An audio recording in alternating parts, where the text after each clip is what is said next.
Jake Paul versus Mike Tyson.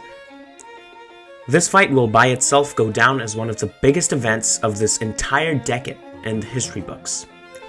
This boxing match achieved unprecedented and jaw-dropping viewership numbers.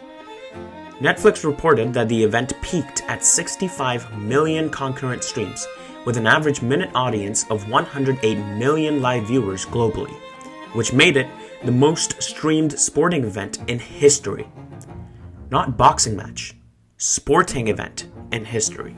The fight itself, however, as many of you who watched it would agree, was definitely not even close to the hype. The entire reason why the fight gained so much attention was definitely because of Iron Mike Tyson's return to boxing. I don't have anything against Jake Paul, and I'm sure he had a serious role to play in making this fight happen.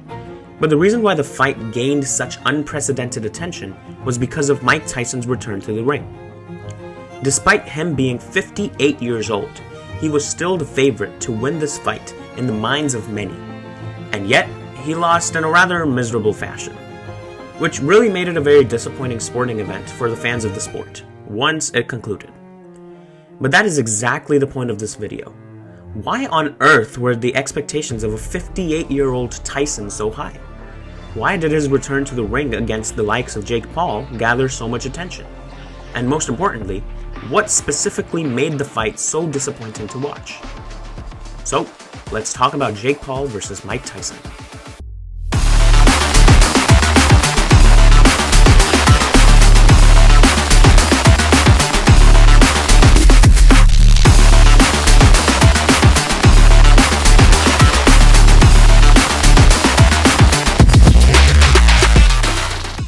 Now, I'm not a boxing expert. I just like to talk about and closely study how people's behaviors and brains work. So, in the case of Paul versus Tyson, the absolute foundation that we have to establish is that boxing is a young man's game. In fact, most professional sports tend to be dominated by younger men. The entire concept of retirement from professional sports exists to provide players an opportunity to step down when they feel that they're simply unable, or simply too old, to compete with the raw, fresh, young talent. Now, I know that some players like Cristiano Ronaldo and LeBron James are changing the definitions of too old in their respective sports, but we're yet to see someone of that caliber in boxing. With that established, let's now talk about the fight itself. See, what Jake Paul versus Mike Tyson sold to the world was not a boxing match. It was the battle of a hero and a villain. Iron Mike Tyson is regarded as one of the two greatest fighters to have ever lived. His legacy is unparalleled in boxing, and just in my personal experience, I know people who consider Tyson to be their god. They quite literally worship the man. Looking at his legacy, it is very understandable why this is the case as well. Mike Tyson's entire rise in boxing was catalyzed by Cus D'Amato. Tyson quickly rose to the rank of the heavyweight champion of the world in 1986. The name Mike Tyson had the word invincible attached to it, because he was simply unbeatable. It was then that he was given the title Baddest Man on Earth by the world. While he had a couple of falls in his career, his legacy is that of a true beast in the ring. His lethal uppercut, mindset, words, and more importantly, incidents in and out of the ring made him a beast. For instance, when Tyson fought Evander Holyfield for the second time, he quite literally bit his ear in the ring. Holyfield was severely hurt by this as well, and while Holyfield won that fight with Tyson being disqualified and even banned from boxing for a year, Tyson definitely came out the scarier man that night. Incidents such as this one, among other things, definitely significantly added to Tyson's reputation of being a beast. He also avenged the loss of his idol, the great Muhammad Ali, by defeating Larry Holmes in the most ruthless way possible. All of these accolades, incidents, achievements, and events combined paved the way for the legacy of Iron Mike Tyson, making him our hero in Paul versus Tyson. Jake Paul, on the other hand, was the villain in the fight. Now, I'm sure most of y'all know why this is the case. Jake Paul has a very questionable and interesting history. His list of controversies go on, and all of them have made him the target of a lot of online hate. His boxing record is impressive if you look at the numbers, but the people behind those numbers tell the real story.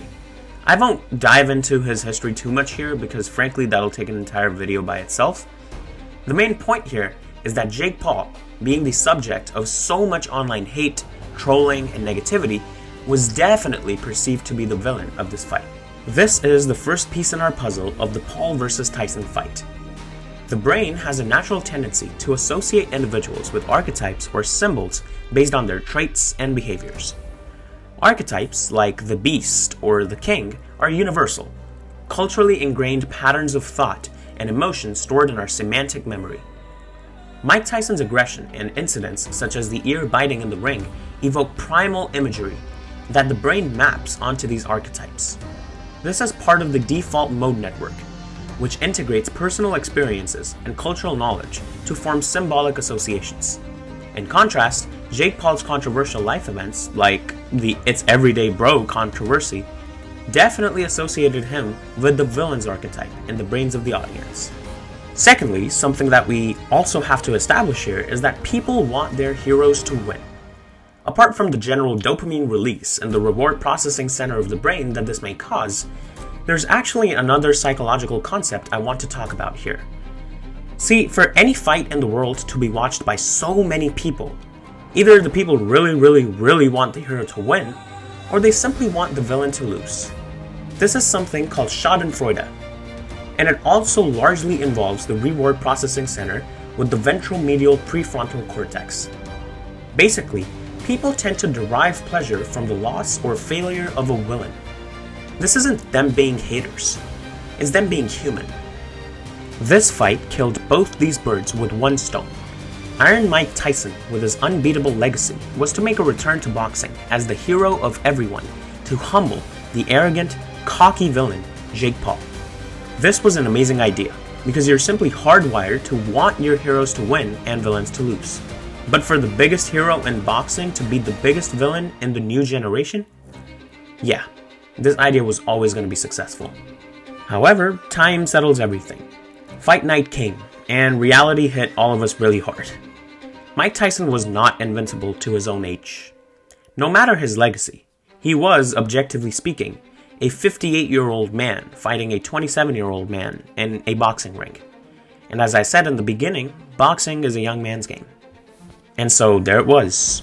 It left all of us disappointed because of a concept called cognitive dissonance, which I've talked about in my Messi vs. Ronaldo video.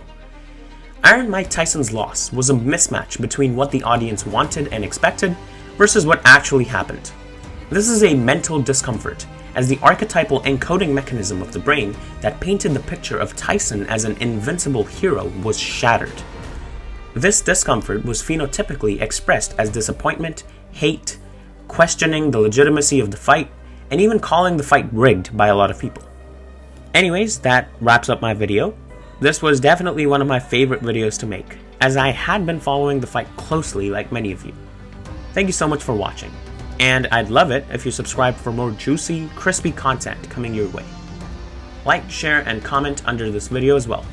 If you comment about something that you'd like to see on the channel next, I'll randomly select one, and that will be reflected in one of the upcoming videos. Thanks for watching The Brain Bubble. I'll see you next time. Peace.